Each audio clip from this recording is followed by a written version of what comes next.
Thought Bubble Audio.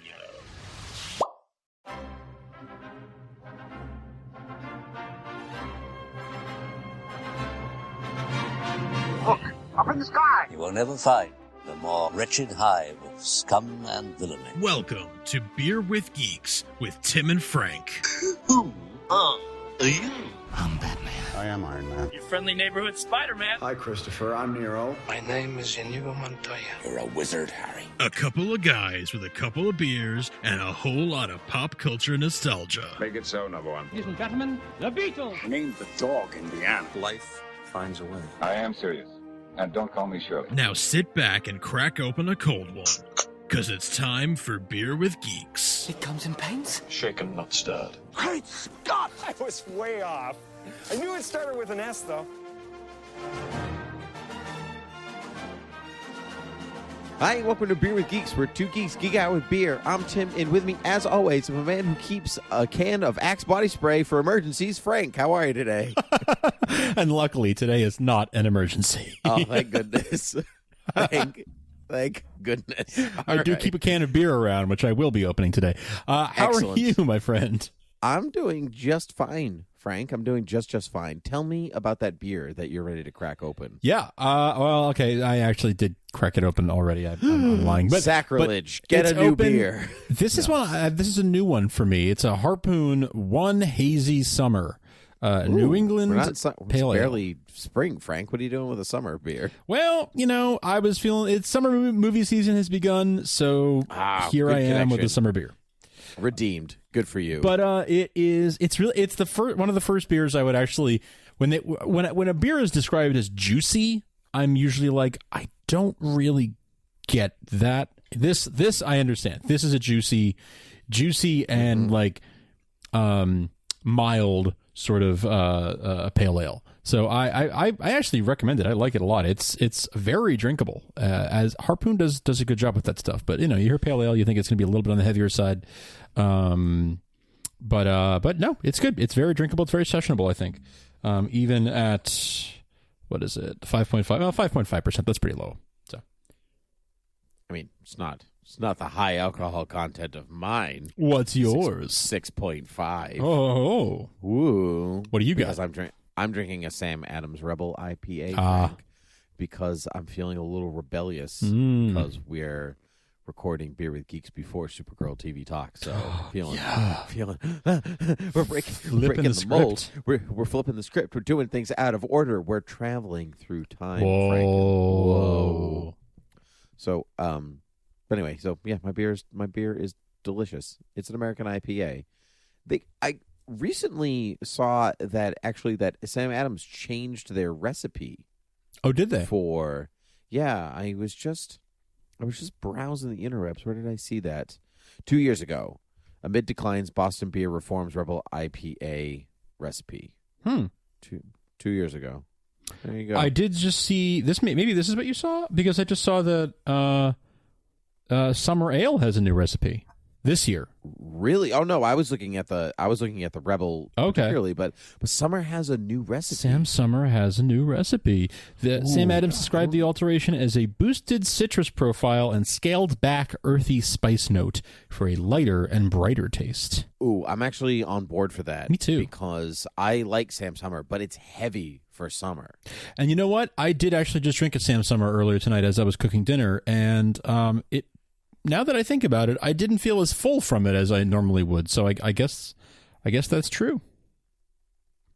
Well, that's good. Good for Sam. Good for Sam. Good for Samuel Adams, that tar-loving guy. Anyway, so, Frank, you saw Endgame. We saw Endgame separately, but we're going to talk about it together because that's what we do here on Beer with Geeks. So, spoilers from here on out. Oh, yeah. We're going to spoil the hell out of it. $1.2 billion, we're doing this. But before we talk about Endgame, Frank, you might have noticed that today is not Friday.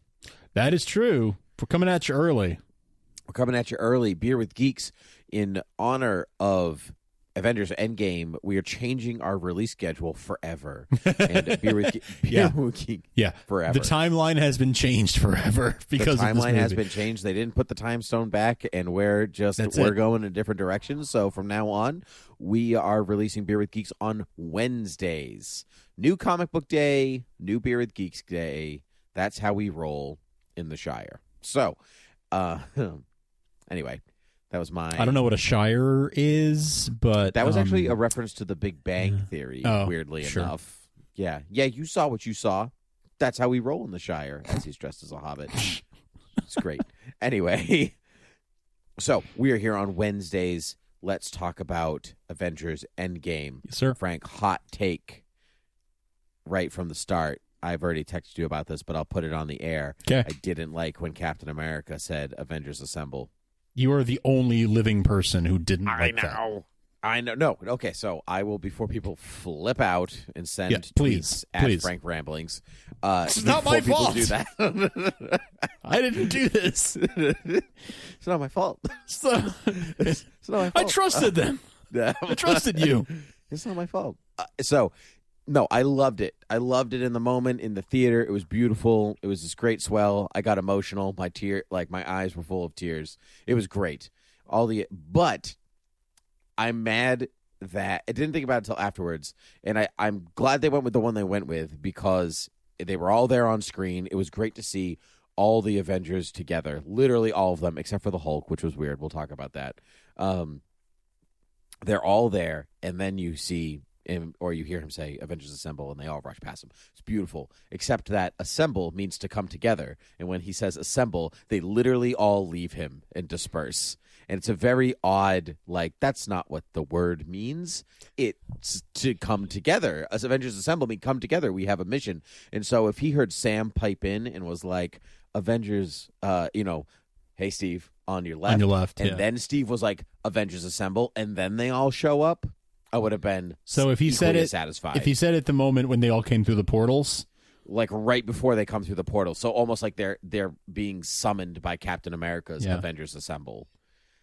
It works both ways because seeing them all together and having him say Avengers Assembled, it's more like Avengers, we're assembled. Get it? All right, we're all together. That is basically what it meant. So I feel like you're really splitting hairs here. I feel like that's the thing that I would do and not you. So I'm very shocked that this is your reaction to it. But so here it is, Frank. This is my nitpick because that's all I have, Frank. Okay. Then that's actually not true. Okay, I have sure. a bigger one. But let's do positive first. We'll see. Now I got my nitpick out of the way. My only nitpick is also in that sequence, and that's when in that sequence, I think that was the moment for Steve to say, "I can do this all day," not earlier. I feel like they kind of wasted it earlier in the film, that when he and Thanos were facing off with the shield and the hammer, that was the moment for him to pull out the "I can do this all day." But that's just me. You mean instead of when he says it to himself in the past? Yes. That's all. That's my nitpick. Right. Okay. You had one nitpick, right. I had one nitpick. That's it. That's good. A good pick. Was it a blueberry or a blackberry that you picked? They were strawberries, but it was so cold that they turned blue. Yes. Thank you for picking that up when I put it down. I played that role, okay? Thank you. It's the kids' faces. It's the Sound of Music, everyone, if you don't know what we're talking about. But if it's the kids' faces, the siblings' faces that they make. It's like the most honest, not acted role. Where they're just like, "Oh my God, what is the matter with you? It was so cold out that they turned blue." Yeah. So good. All right. So how do you want to do? You want to do favorite bits? Do you want? How do you want to tackle this? I do love a good bit, Frank. You know I do. I say we just steamroll ahead. I'm going to ask you a series of questions, and that will spice up the conversation if something else gets added. Let's get the big stuff out of the way first. Does the time travel make sense to you? You're a time travel aficionado. You love sci-fi time travel. I do love time travel.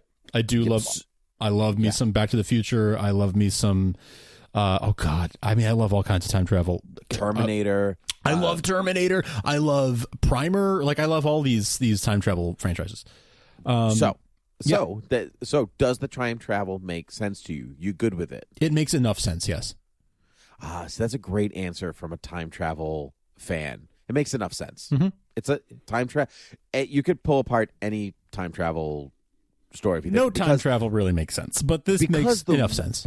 Because you can change the rules of time travel, right? So, like, the time travel of this film is not the time travel of Back to the Future, of not this, of this, because they say that so explicitly in the film. This literally spits in the face of, like, all the different types of time traveling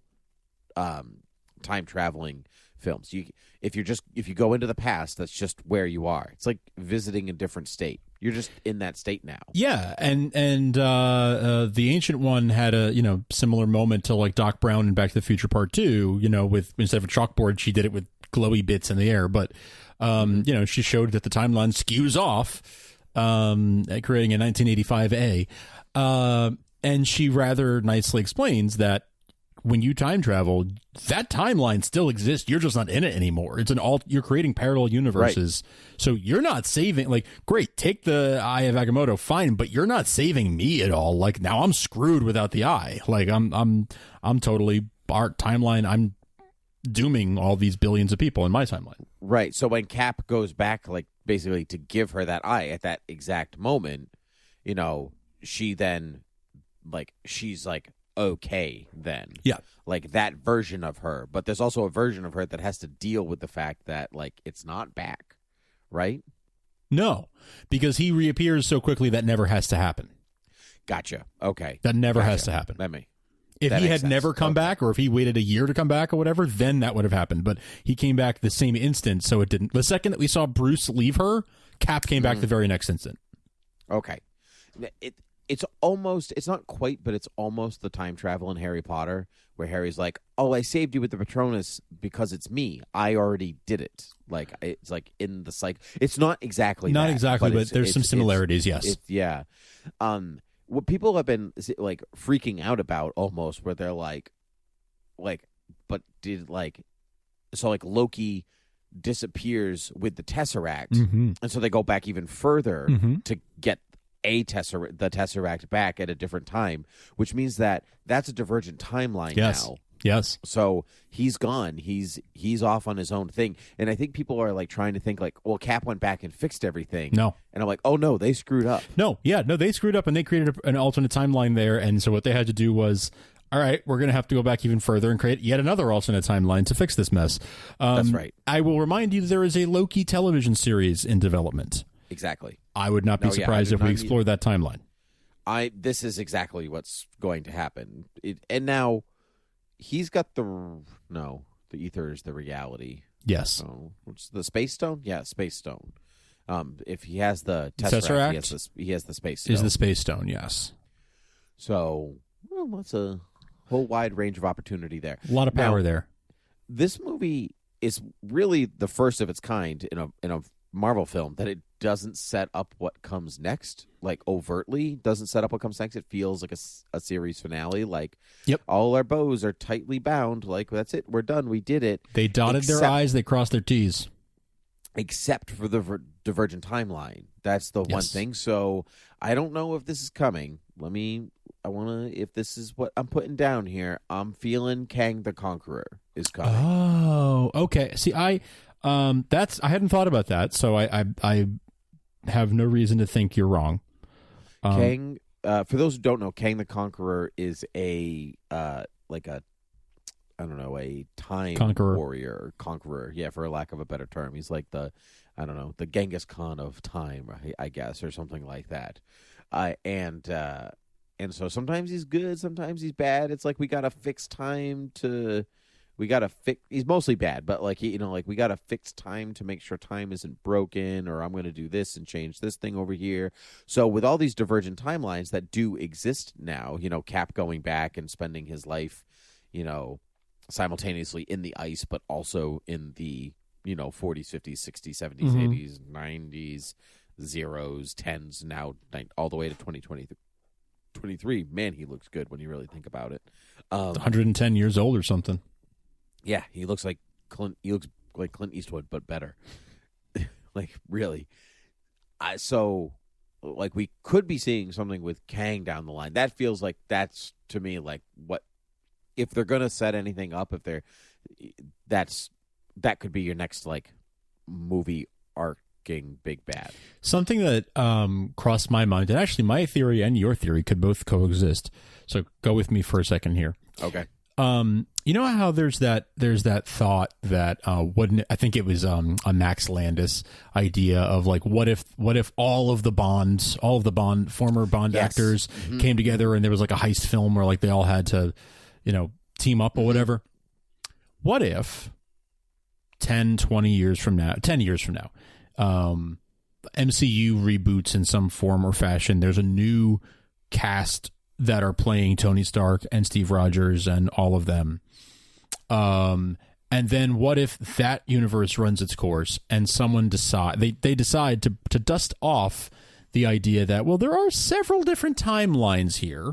What if, like almost like a Kelvin timeline Star Trek thing where it's like, what if we bring back Robert Downey Jr. and Chris Evans and Chris Hemsworth and yada yada, because they're all in a different time. They're in different timelines, and we can time travel around and still go visit those people in their alternate timelines where they are, and somehow account for the fact that they've aged or just de-age them. But there is a very good chance that is how you could bring some of these people back, because now we have time travel and we have alternate timelines where this person didn't die or they're living this alternate life or whatever. This is something that could be used for a later story to bring some people back if they so chose. I absolutely agree, because you've got, let's say, another 10 years before they do their big, arc wrap up again. 11 years, something like that. You could conceivably do something like another walk through the MCU, but this time you're talking 20 years of films. Maybe focusing on the latter 10, but, or however many, at 10 years, you could be talking about another 20 films. Right.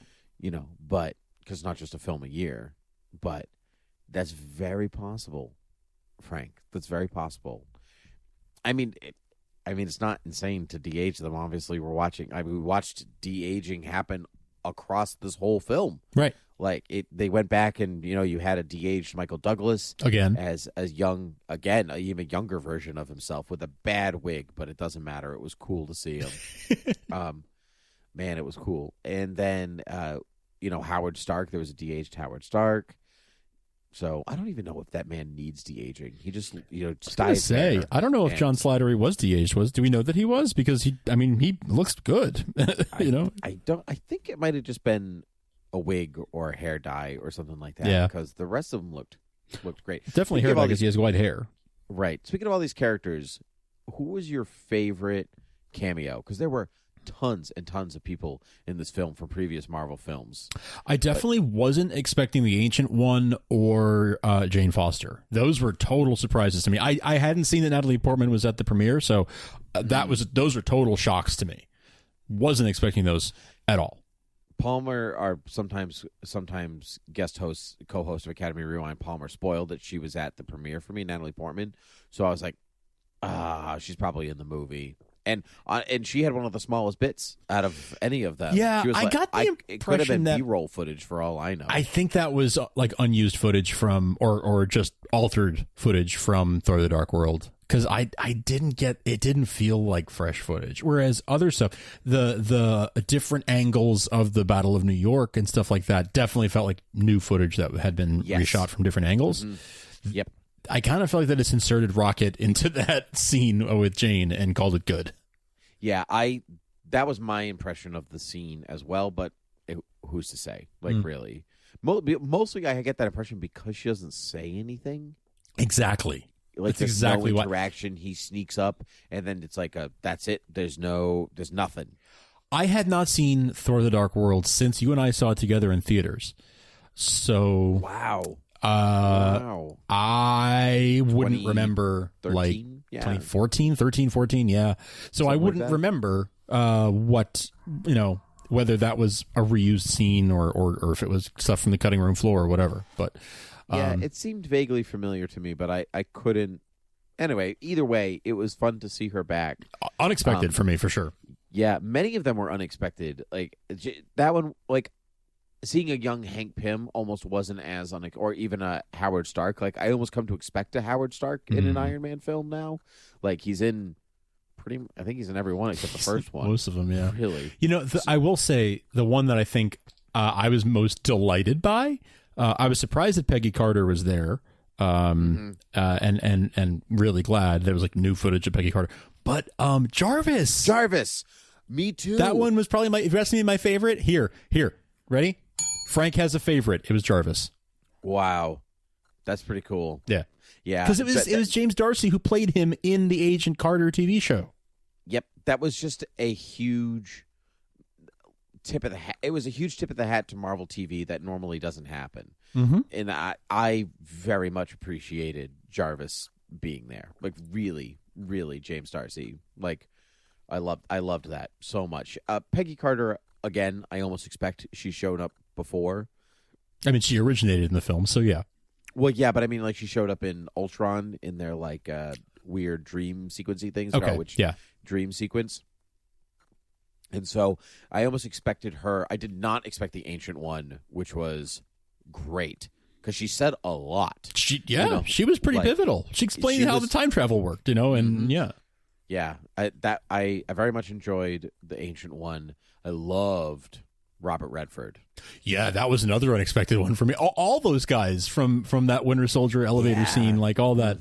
All that stuff, and the way they subverted our expectations. That whole, I just have to say, going back to 2012, that sequence might be my favorite part of the film because it was just so well done and so many little details and so much fan service in a good way that really just tickled me. It was such a delight. Like that elevator scene, for sure thought we were going to get another elevator fight, and I was excited for it. And then he leans in and says, "Hail Hydra," and I just about lost it because I'm thinking about what happened in the comics a few years ago, and I'm also thinking about how he used what he now knows. I love the way he told younger Cap Bucky's alive, and that's how he threw him off in order to overpower him. A lot in this movie. Tell me if you agree. A lot of this movie relies on the audience knowing their stuff, and it trusts the audience to pick up what they're putting down. It doesn't over-explain anything. It's just like he's going to say Hail Hydra, and you have to piece together like, oh, right, because he knows that now. Oh, and that's also a reference to the comics. If you get that, great. If you don't, whatever. But there's all these things that you have to have seen pretty much all 21 films leading up to this for a lot of those things to make sense. I agree. Now, it's funny. So I was speaking with a student today, and she said, I saw it this weekend. I said, oh, great. What did you think? She was like, I really liked it. I haven't seen all of them. And so I've only seen maybe like 5 of them. So she's like, so I was a little confused at some points, but it made me want to go back and watch all of them. Cool. Which I was like, well, that's great. So it did its job on both ends then. It filled the need to feel like we've invested all this time into the MCU, and they've given it back to us literally by going back in time. They've given that time back to us, and then for somebody who is not really familiar, they walked away going, I want to know more. I'm so intrigued by everything that I just watched. And it won't be obviously the same viewing experience for them going back and seeing things and then watching Endgame again, but the fact that it can be enjoyed at both ends that's pretty good because we see it and we're deeply entrenched. I'm there for all of it, but if you've never seen, like, Thor: The Dark World's a perfect example of that. If you don't remember that Renee Russo is Freya, and that she dies, and that she's Thor's mom, it's like you got to piece some of it together. But honestly, Renee Russo, it's the most she was utilized in all of those films. She was great. She literally had twice the number of lines in this film that she had in all the other films combined. That is crazy. Mm-hmm. That's crazy. Mm-hmm. Combined. Well, I mean, she was only in 2 films, so yeah. But yeah, but in her third appearance, she had more than double the amount of lines in her first 2 appearances combined. That's great. And speaking of all like the Avengers, like the original Avengers, and how all of their arcs wrap, let's go into that. Let's start with Thor because it ties into his mother. Thor's probably been through more than most of them, and the films kind of hint at that. Infinity War definitely hints at that, where he's like, he's with the Guardians, and he's like, oh, I saw my, father murdered, and my sister came back, and she tried to kill me and took out my eye, and my brother tried to kill me a couple times, and all these people are missing, and and my mother was killed by some dark elves, and it goes and goes and goes and goes, and he's obviously dealing with some heavy stuff, and it all kind of compounds itself into Endgame, which I like. Fat Thor, by the way. Oh my God, parts of the movie. The Lebowski jokes just kill me. I'm all for it. I'm all for it, and I love that Tony Stark has seen The Big Lebowski, and yet never questioned why Obadiah Stane looked so familiar. Who does he look like? That's true. The Russo brothers just added the Coen brothers. That's right. Yeah, balls in your court, guys. Yeah, we've made 3 movies that have reached over $1 billion at the Coen brothers. What are you guys doing over there? Right. Your move. So anyway, so I love that. He went back to, one, the ether. It takes place in the dark world, so you had to go back to that. But they were able to not only get the stone from the dark world, like Thor: The Dark World, but also reapproach one of the maybe less popular MCU films. Like Dark World is pretty low at the bottom of many people's lists, and I think it's very middle of the road for me, but I like Thor, so I'm willing to forgive some things in a way. Like I like Thor's extended cast in a way that I don't really care about some other extended casts, so I'm able to enjoy that film a little bit more. But for them to almost validate that movie and the feelings that Thor has in that movie through Endgame just enriches the whole MCU.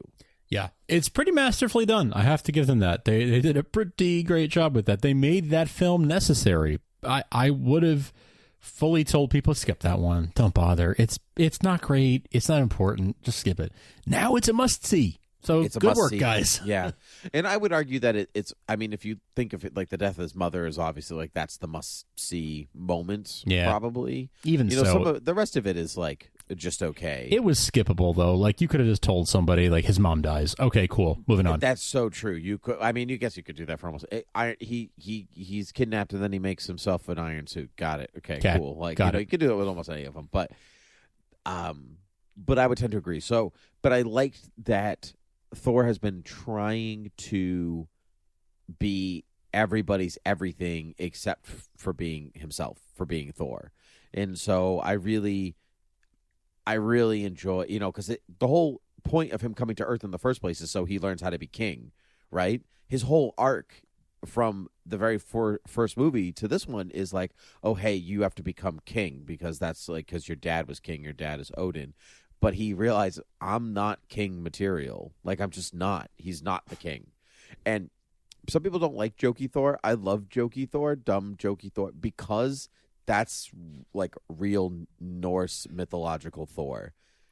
Real Norse Thor is so dumb. Okay. He's dumb as bricks. So I don't even know that. But so my approach to it, I like it too. I agree with you. I kind of prefer jokey Thor, even though I love the Kenneth Branagh interpretation in the first film. But I love jokey Thor because that's been the organic evolution that this character has seen over the last 9 years. When did Thor come out? 2010, 2009. So that's what this actor and the writers and directors who have worked with him over the years have evolved, have created. So it's this iteration of a character that I love so much. It's almost like when you read a comic and you're like, okay, this is a different take, but I've been reading this writer's version of this character for so long that I like it better than the original take now, or it just speaks to me in a different way than the original did. That's kind of what this is. It's a different take, but I'm so used to it now, I like it for its own sake. Right. And honestly, because it's been the same actor and you watch him be this, you watch him in the first Thor film and he's really this angry man. And as like he comes to Earth and meets friends, becomes an Avenger, he finds a purpose. He literally loosens up as each progressive film goes, and that's because they also discovered that Chris Hemsworth has an incredible sense of comedic timing. Oh, amazing! And so they just give him more. Every directors and writers have given him more to do each progressive film to be a little bit jokier. So by the time you hit Ragnarok, he's been on Earth for a while and he's grown accustomed to the way that things are, and he just has opened himself up to a new way of being, and he's actually comfortable in his own skin. By the time you get to Endgame, he's too comfortable in his own skin. Kinda, yeah, right. Too much skin, Thor. Yeah, and this film did. This counts. Thor's a good example of this, and we can keep coming back to it. I kept comparing this film to Avengers, in the 2012 Avengers, in a lot of ways, because that was the culmination of like each hero had at least one film, right? Iron Man had two, but everyone had at least one film, and it was the culmination of all these storylines. Appeared in sort of, yeah. Except like Black Widow appeared in Iron Man 2.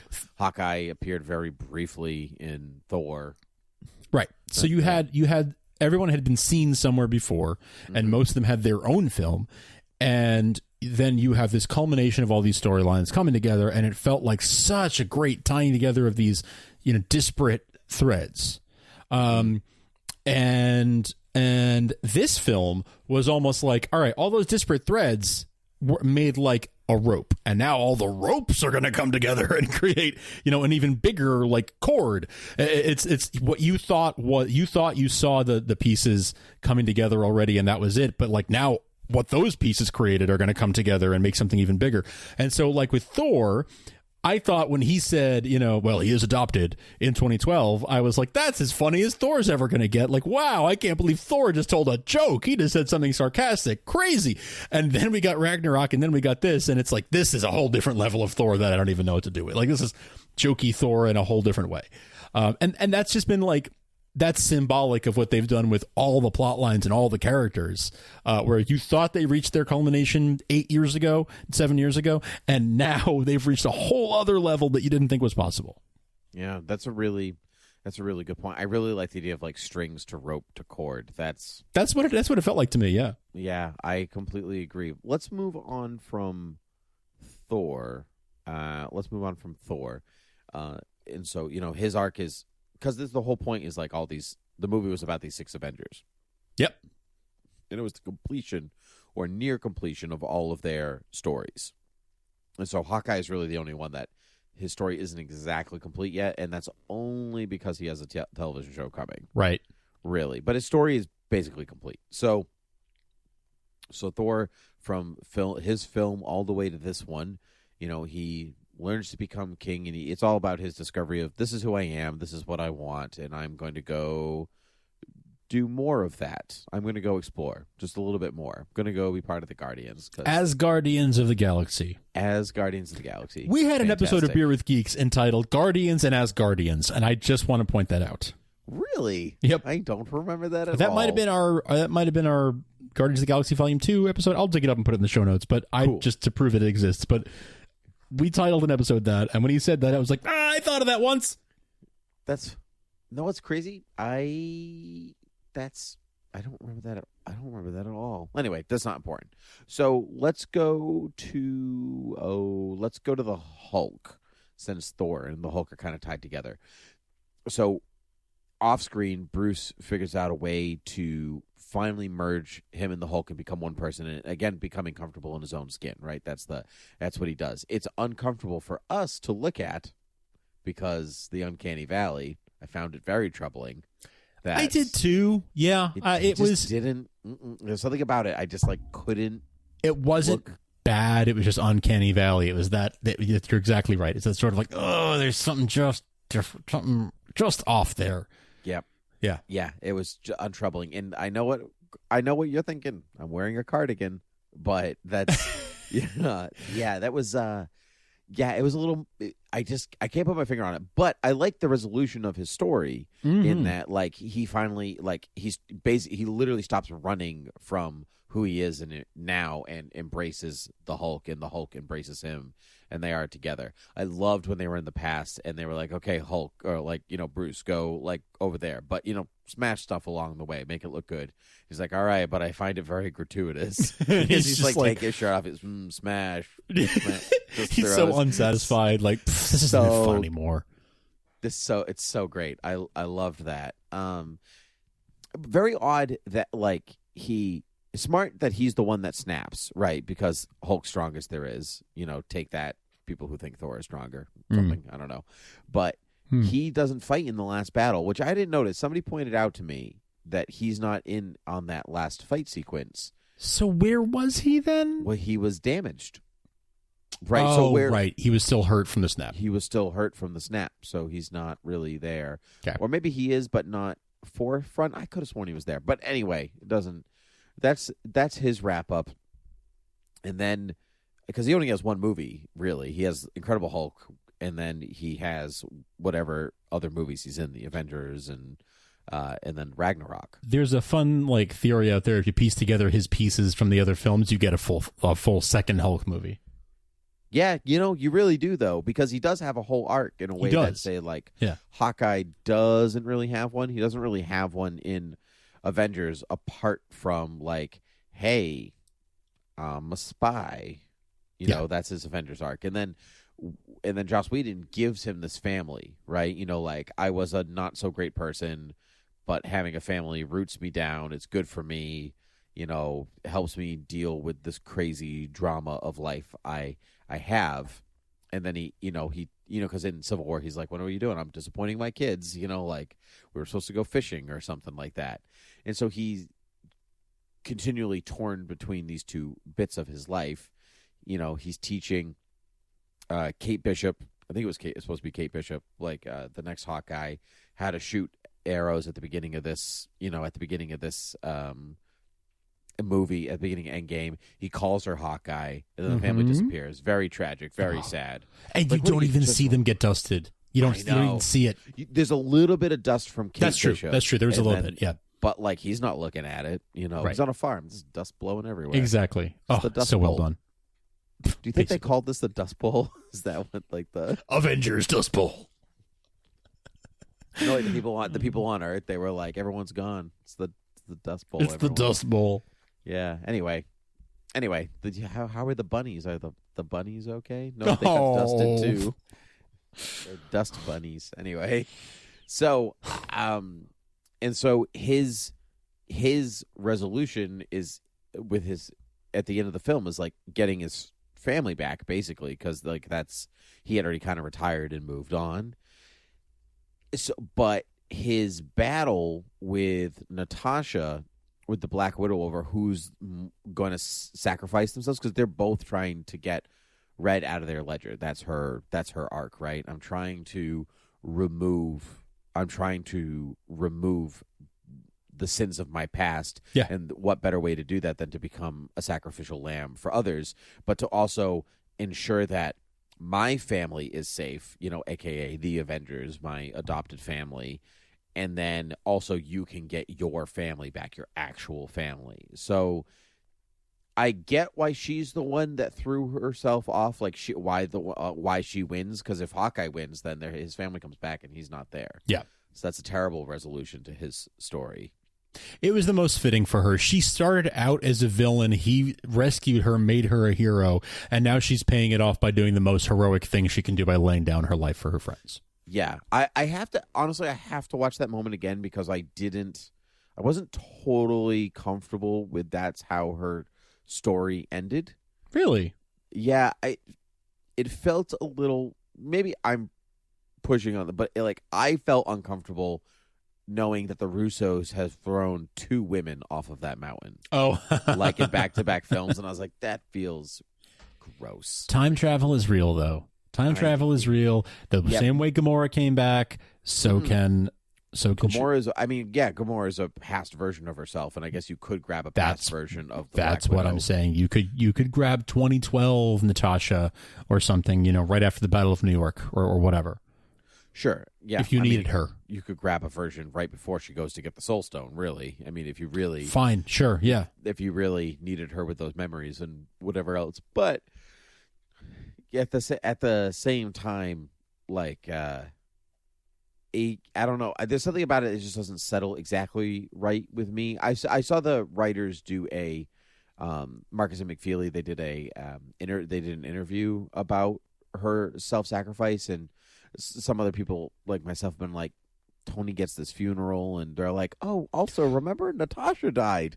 I very much agree with that she didn't get any kind of memorial or anything, any kind of send off. I would have hoped that would have been a joint funeral of some kind, like a memorial for both of them. They were both Avengers, right? They were both Avengers. They're what they said, they had talked about that, and like giving her a funeral and whatever else, and they said, but Tony was a very public figure. I am Iron Man, whereas she was not. She was a spy, and so they said it felt more like a disservice to her character, who is this woman who is very private and like who has no background, who has no family, all this stuff, and so for her to have like a big thing like Iron Man or Peggy Carter or anything like that, it's like it's not exactly the same, and that's where they. That's where everybody held off, but it felt much like the men of this movie have much to do and say. Yeah. And also Natasha died. I agree with you. I do have to agree with you on that. Yeah. Yep. I think that and I didn't really think about it the way you just said of like they tossed two women off that cliff. But both were, Gamora's had to happen for the reasons we know Gamora's had to happen. Right. But this one was her choice. One is thrown, and she chose. They literally fought over who's going to sacrifice themselves all the way down, which says a lot about their own character. Both of them so willing to die for the other person, for their friends, for their family. Like that's like being a hero in its own way. Exactly, and it really does. The tension, the way they ratchet up the tension during that scenes where all the fake outs of, okay, this is the last. You keep thinking that at the last second, like, okay, there's no way there's that one of them comes back from there. Oh, okay, and they did it again. They did it. He threw himself over the cliff. Now she threw herself over the cliff. They ratcheted it up in such a way that they kept faking you out, so you had to keep thinking this is the last one. This is the last one. This is the last one. So when it finally happens, it has such an impact. And let's be honest, just for the simple fact of like drama, like it had to be her because she's the one we're more attached to than we are to him. Yeah, that's in some ways that's true. Like they're both in some ways kind of wasted characters. Her less than him, but like they don't always have as much to do as everybody else, and him more so than her. She had one whole film over him as a character, and on top of that, she had her senses the whole time, and he was evil for 3/4 of. He was mind controlled for the first Avengers, so you're not like attached to him in any particular way. Yeah, the first time round.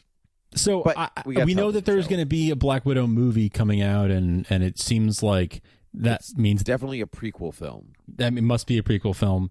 And Brent over on Fans Without Borders pointed out that it'll be really nice when we eventually get a superhero film with a female protagonist that's not a prequel. Yeah. Because so far, you got Wonder Woman was a prequel, you got Captain Marvel was a prequel, and now we'll have Black Widow will be a prequel. That's kind of what we're dealing with here, is that they're always prequels so far. That's and true.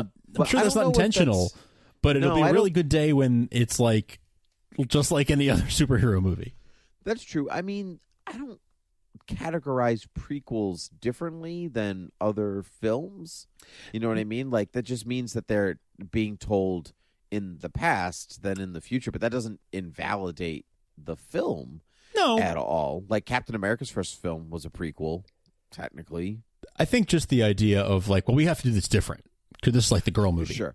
I think I think Black Widows is maybe Black Widows and Wonder Woman, I would say, are maybe more assigned to this. Captain Marvel's sits in a slightly different space because we were introduced to her in her film, which takes place before Iron Man. But that doesn't mean that it's like a prequel necessarily, because it's not like she didn't appear in one film and then we flashed back. Sure. That's her first film. It just happens to take place in the 90s. So I don't know if hers is technically a prequel. It is, because it's still part of the same story. It's a different part of that story that happens before the rest of the story. Sure. Okay. So all right. It still is. But I hear what you're saying, where she's not. Yeah, they used her differently than they did the other characters. It's her first appearance. Because Black Widow and Wonder Woman sit in that category of like, oh, they were ancillary characters, they were supporting characters, and now we're giving them backstory. Right. Yep. Yes. Yep. That I agree with. I think Captain Marvel's is It's slightly different. It's almost the same, but it's slightly different. Just because the second time we see her is the modern day. That's right. Not the reverse. The first time. Yeah, right, it's not the reverse. So who do we have left here? Who haven't we talked about yet? We haven't talked about Cap and Iron Man, their resolutions. Let's do Cap. So Cap's story in Endgame is very interesting because, Marcus and McFeely have written all of the movies that Captain America have basically, most of the ones that he's appeared in. They wrote the first Captain America, they wrote Winter Soldier, they wrote Civil War, they wrote Infinity War, and they wrote Endgame. So if you really watch those 5 films, you can really see Cap's arc from start to finish. His is the cleanest right from the beginning because it's been the same group of writers. Mm-hmm. Mm-hmm. Yeah. As much as Tony has been sort of like the standout face of the universe in a lot of ways, I feel like Cap is the heart. Yes, I would agree with that. And Thor is the muscle or the heart, I guess. Yeah. No, he is the muscle. The hammer. He's the jokes of the universe. So not the god of hammers. Not the god of hammers. I forgot about that line. So Cap's whole thing is, just being a good person, but Cap's ability to not move on is part of his character. He can't let things go. That's who Captain America is. That's why Civil War happens really in the first place. He can't let go of what he believes in. And part of what he believes in is love, and that's why he's the heart of the universe. And so he says in that meeting, the support group meeting where he's like, you have to move on, you have to let go. But that's empty words from Steve Rogers because he doesn't let things go. He's a symbol of hope, but he doesn't always follow his own advice. No, he does not. And so for him to go back, he literally gets the dance with Peggy Carter, which is great. It's funny, if you go back and watch the Peggy stuff when she talks about her future and her husband and things like that, she doesn't mention his name ever. If you watch Winter Soldier, she says, "Oh, my husband, blah blah blah," so on, but she doesn't say anything about who he is. Like, for all intents and purposes, like, she could be talking about Steve, like protecting his identity. Like, some people are like, "Oh, does she like not found S.H.I.E.L.D. because he comes back?" And I'm like, that's a weird. Like, why would she just be like, "Oh, I'm gonna stay at home and be a housewife"? Yeah, no, because Captain America's in my life. You don't know Peggy Carter. Yeah, if that's what you think. Like, no, she's cooler than he is. Like, yeah. So, she got her own TV show. He didn't. I rest my case. There you go. She had Jarvis. Yeah. I freaking love Peggy Carter. Oh, I'm so sad that show got canceled. But I'm so glad she had a happy ending with Steve. They had a happy ending, and I really thought he was going to die, but I'm so immensely satisfied with his ending because his first movie ends with no, I had a date. That's the end of the first Captain America movie. It's so melancholy. It's so sad that's where he finds himself, and he not only gets to live his whole life as Captain America, but he gets to go back and have that life that he originally wanted with her, or that they wanted with each other. It's a really, really nice send up to both of them. Oh my God. It's so great. It's so great. It's so, I going into the movie, I thought he was going to die. And we knew Chris Evans was done, and he tweeted about it and everything. But as soon as we saw that picture of Peggy in the pocket watch, he mentioned her. He said, I had to leave the love of my life behind. Then we saw the picture.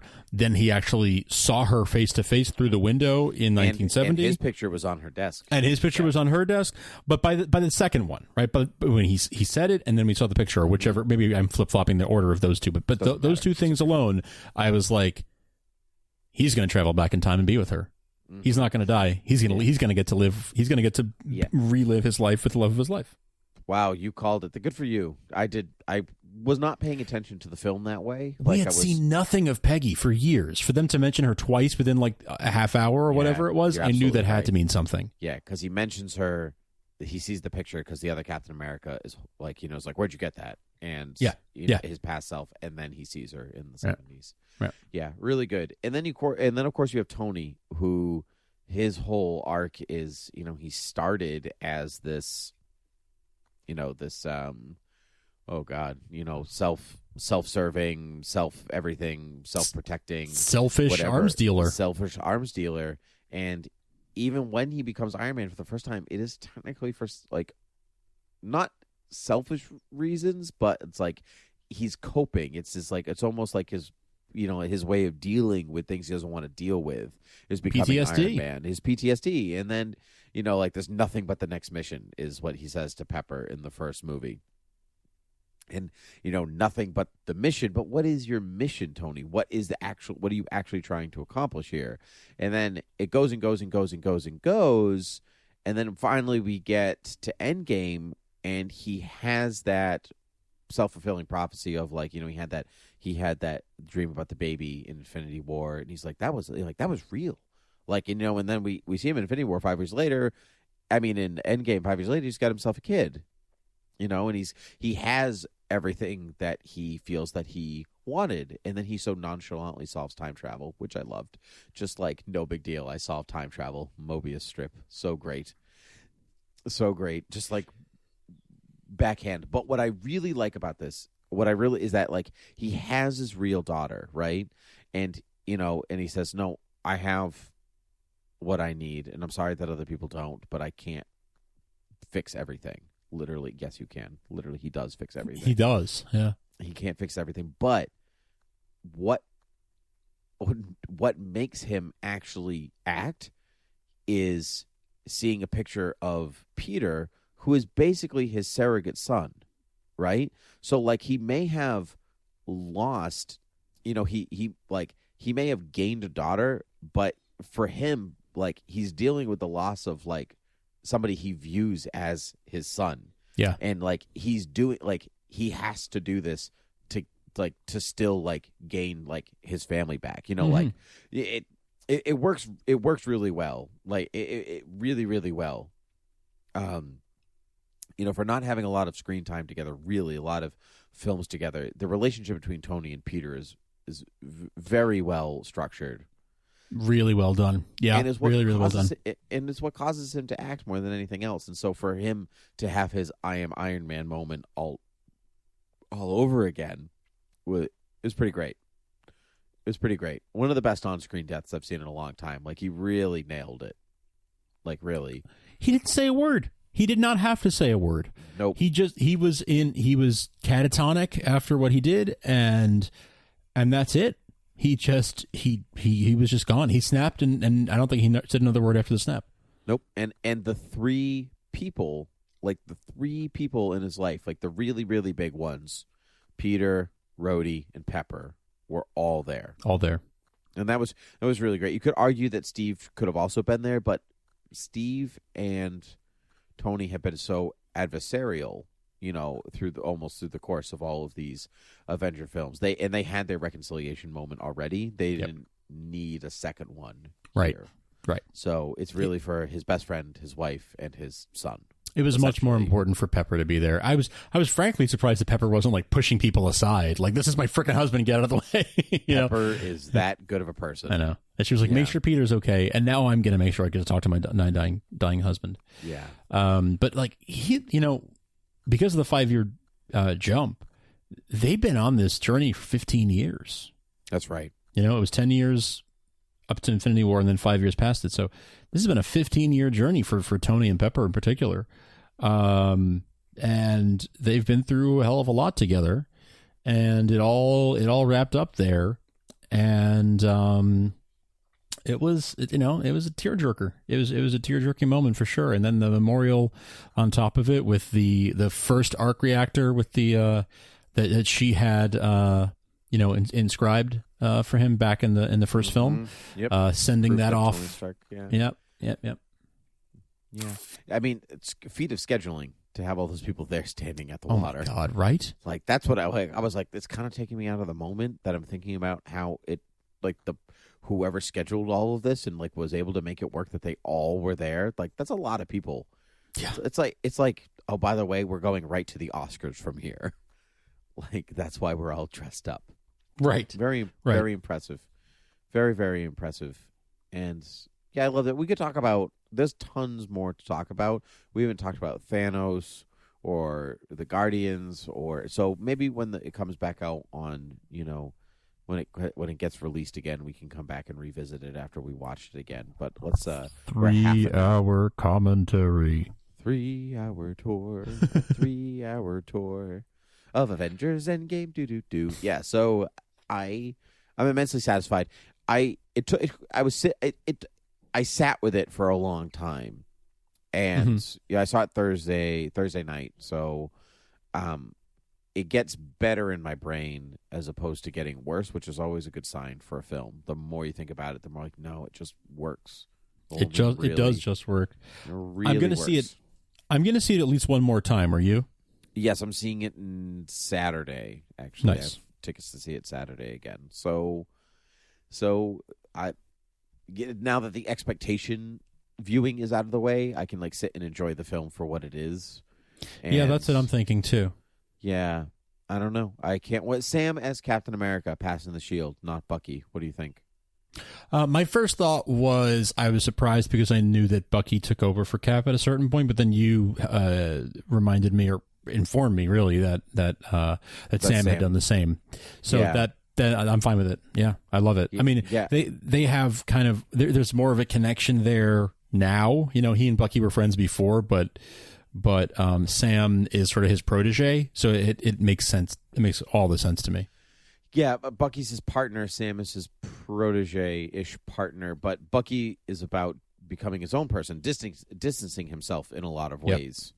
And Sam is already his own person. And so he can bear the weight of Steve's legacy in a way that Bucky might not be able to. And maybe even shouldn't. So I think it was a good choice. It's a bold move. Yeah, it was a bold move. I liked it. I like it.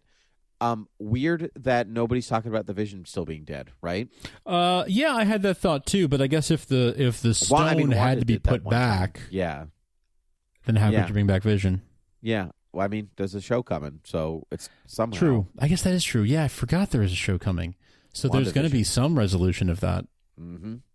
Maybe they pull him out of the timeline from 2018 or something. I don't know. I know there's something about time travel with that show involves because Elizabeth Olsen did an interview and she was like, "Yeah, we're like going to be in the 50s at one point and like something like that." Where I was like, okay. "Oh, so there's time travel involved somewhere, alternate realities." I'm not sure, but yeah, I'm not. Yeah. So I like it. One last question before we wrap up. I won't ask you for your favorite moment because that's tough to choose in a film filled with great moments. But was there a moment that made you like swell up or clap or get tears in your eyes, something like that? Cap with Mjolnir. Yeah, man. Oh, just the best. I think that was pretty much everybody's. Freaking awesome. That was freaking awesome. That made me so excited. That was that was the moment that made me like clap, shout, like just with so much excitement. Yep. No, that was the moment. Yep. Yeah. I'll give you that. Yeah. That one's. It's that, and I also loved the female Avenger like coming in tag team. That was cool. What I mean? That was really, really cool. And that moment went on for like a beat longer than I thought it would, and it was great. Mm-hmm. The whole time. Keep the gauntlet away from Thanos was great. But anyway, yeah, I think we'll come back with a commentary when it gets released. And you know what, Frank? Maybe we'll do an Infinity War commentary in the meantime. That would be great. I have two closing thoughts. Okay, go. One, Did you know Howard the Duck was in this movie? No, tell me more. Ooh, I have a closing thought. Speaking of thinking of Easter eggs, yeah. Yeah. Keep going. No, I did. Where is he? When they're coming, when Sam says on your left, and they come through all the portals. If you look, there is one moment. I just sent you a text with the screenshot. I'll also put it in the show notes, where you see Howard the Duck in the lower right corner of the frame behind Hope Van Dyne. So that was great. Didn't notice that. Spectacular. That's spectacular, right? Don't you love that? There he is. I friggin' cool. Friggin' love that. Friggin' love that. The other thing, and I have to give hope. This movie could have used more hope. Yeah, I think we're going to get more hope in whatever the third Ant-Man film is. At least I hope so. Something that such a simple thought, but came up in this podcast, East Meets West, that I listened to. Tom Merritt pointed out, and I'll put a link in the show notes to that episode, but Tom Merritt pointed out that Feige and the Russos and basically Whedon, everybody who worked on this franchise had the benefit of decades of awesome comic book stories, and they got to take the best parts of those stories and look at them through the rear view and say, like, this was an amazing story. Infinity Gauntlet, Infinity War, these are great stories. Let's take the best parts and restructure them in a way that they can be a little more self-contained and work in this environment. So you don't need to know as much backstory. So you still need 21 films or whatever. But they had the benefit of years in the rear view to take these great stories and kind of cull them down to just the elements and tell those stories, and they did such a good job with that. And it made me think I would really love, like, the Russos to write comics or Feige to write comics, and write new stories, like write brand, because they wrote some brand new stories with a lot of what we saw over the last 22 films. A lot of it was based on source material, but I would love to see their takes on, like, an ultimate universe or something. Of comics, like one day in the future when they're done, when they decide they're done with the films, I would love to see some of those creative minds behind these films try their best at comics, at writing comics. Yeah. I would almost offer that to Marcus and McFeely first, because they're the actual writers. Fair. Yeah. Feige is the architect of it, though. It's true. He approves and says yes and no. We're not going in this direction. Oh, that's a great idea. Let's do that. So I don't know. But absolutely, Marcus and McFeely, absolutely, for sure. Did you notice there was a Namor reference? Yeah, you pointed this out to me. I didn't catch that was what it was. I kind of overlooked it when she said it, but why don't you go for it? So Namor and Wakanda in the comics are pretty antagonistic against one another. And in Iron Man 2, remember there's that map of, like, all of these special events are happening all over the world, blah, blah, blah. And one of those pinpoints is where Wakanda is on the map.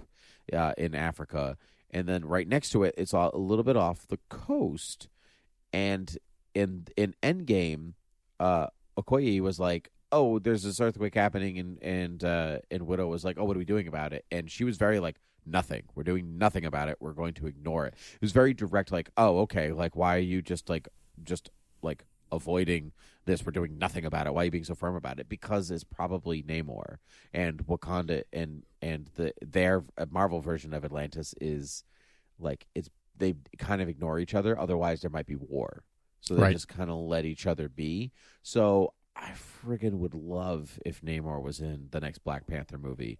Like, I would love that so hardcore, because Namor is the worst, and I can't wait to see him on the big screen. Because it's like, if Aquaman is like the noble King Arthur, then Namor is like his exact opposite. Oh, Namor my God, is like the worst. He is like the guy you love to hate, and in a good way, very anti-hero in that way, but sometimes villain.